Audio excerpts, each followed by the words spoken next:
Hello, and welcome to the first episode of Tales of Us. I'm Olivia, your storyteller, and today we are going to listen to the first story on this channel titled, The Story That Started It All.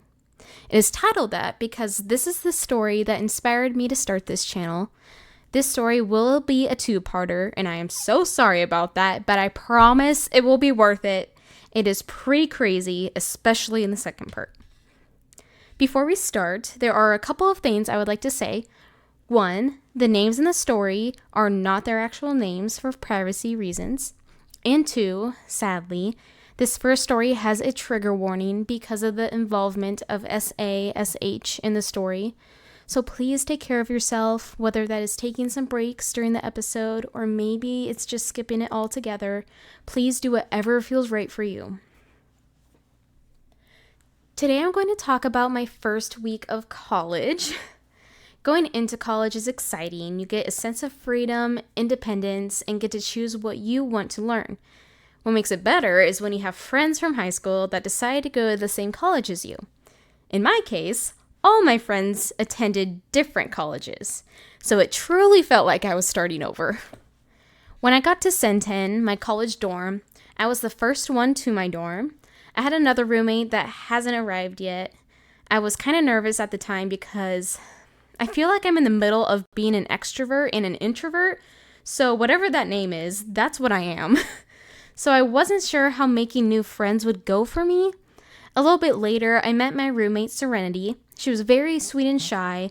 We would eat together and talk in our dorm room, but that's about it.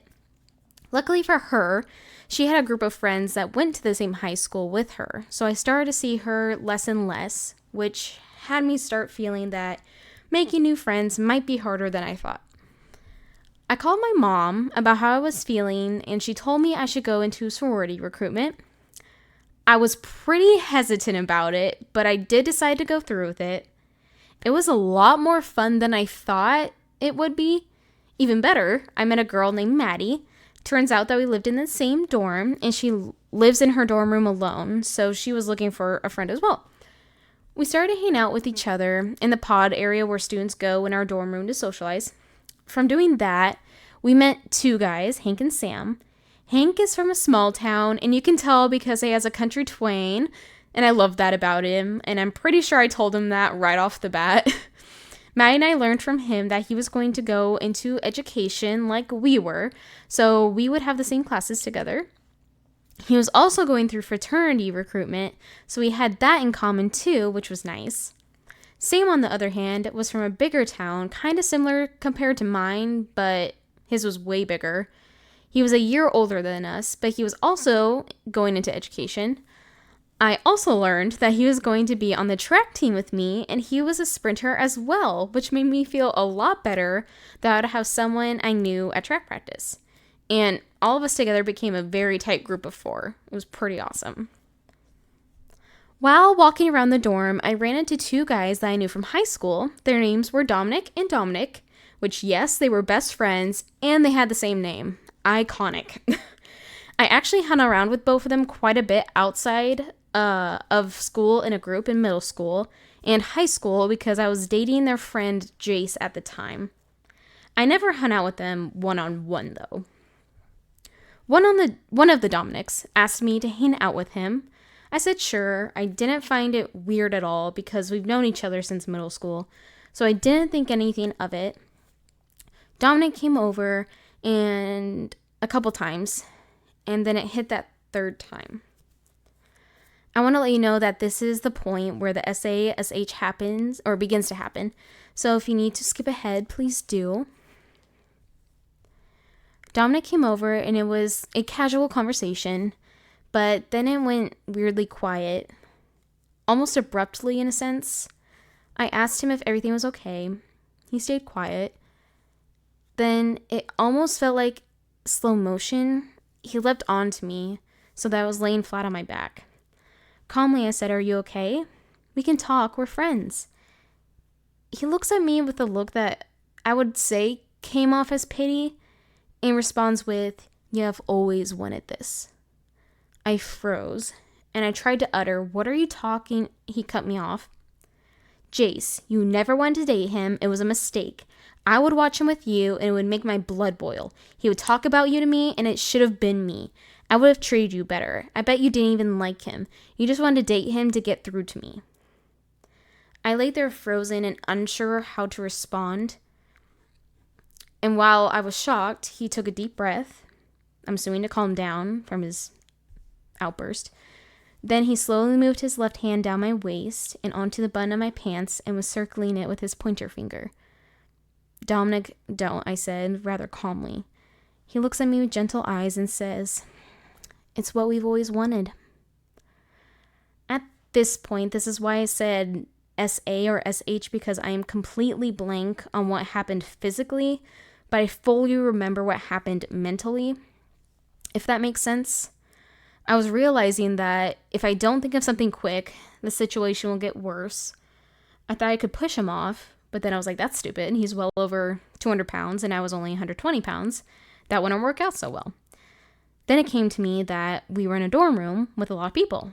So I started to yell, help me, as loud as I could. He then got up off me really quickly, and I followed. Like, getting up quickly, not following him, but I got up quickly as well. We gave each other stares. I would say mine was more of a death glare than a stare. And I did that because I didn't want to give him the satisfaction, if that makes sense.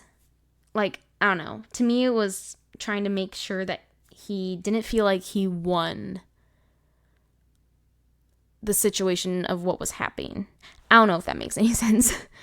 But he continued making eye contact with me until he got to the door and then said, see you around, as he left.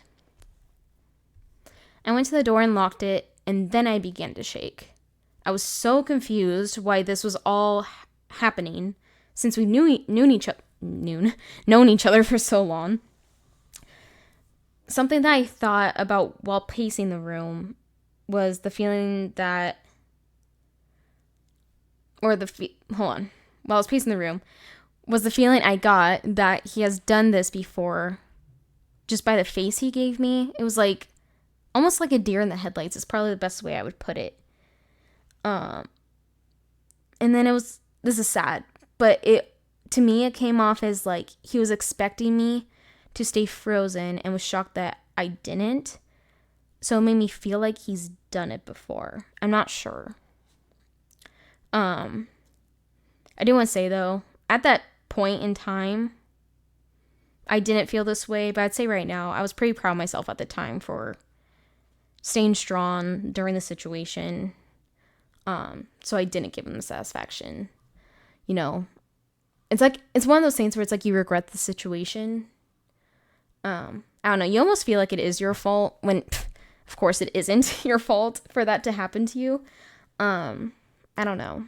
But that is something that I was proud of myself for doing, for looking for a positive in a really deep negative. But yeah. So while I was pacing, I was trying to think what I should do next. I came to a final decision that I didn't want to be alone. I decided to call my boyfriend at the time, Maddox. He was in high school. I was a year older than him, so I knew it was a long shot, but I called him anyway. Again, this part is fragmented a bit. I don't remember if he answers or not. He did come over, though. I also called my friend Lindsay, who went to a different college in the same town as me, and I asked if she would come over, which she did. When they both came over, they were joking around with me and were trying to make me laugh, which I really appreciated. But once they called me down, they asked me if I wanted to go to Title IX. Honestly, I don't know if I would have if they weren't there. But since they were there, I did go. Once I got to the Title IX office, this story takes a very interesting turn, which you will learn about next week on part 2 of episode 1. I want to include some important facts about SH survivors that came up in this story, just because I feel like it's something that, I don't know, people might not think about. when someone tells you a story about them being SA or SH. So there was a moment in the story where I say, I don't remember a certain part, or I was completely blank in a certain part. And this is what's called fragmentation of memory. It is a type of memory disruption pertaining to the flaws or irregularities in sequences of memories. So coherence and content. So during a traumatic experience, memories can be encoded irregularly, which creates imperfections in the memory. Which this is completely normal thing to happen when someone experiences this kind of event. It doesn't have to be SASH related. It can be with any traumatic experience. However, this is the worst thing I feel like to happen for someone that experiences SASH, because I think it gives people a reason to victim blame. Sometimes, not all the time.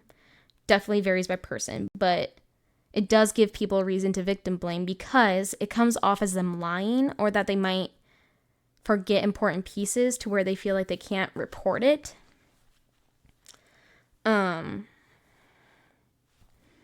Which in the next episode, the part 2 of this, you'll really see a lot more of that and how that plays into things.